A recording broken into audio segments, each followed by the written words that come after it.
Tonight, the White House says President Biden was among those putting pressure on Hamas to act and end the hostage holdup. CBS's Weija Jiang is in Nantucket, where the president spent Thanksgiving. Weija, good evening. Robert, good evening to you. President Biden was in constant communication throughout the day with his national security team, and he was working the phones to make sure that hostage deal would move forward. But tonight, still no answers about exactly when the Americans being held by Hamas could be released.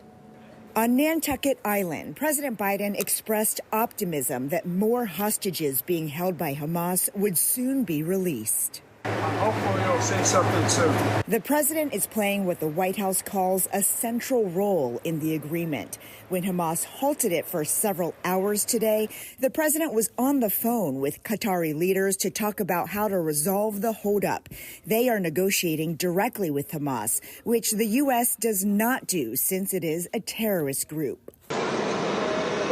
A U.S. official tells CBS News that Hamas wanted to increase the amount and pace of humanitarian aid flowing into Gaza.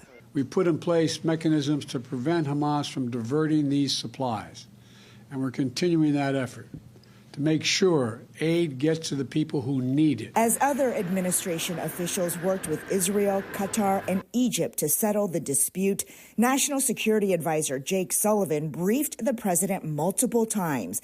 Even though the deal is now back on track, Hamas has yet to free any Americans. We don't know when that will occur, but we expect it to occur. Up to 10 Americans are unaccounted for, with 3 expected to be included in the deal.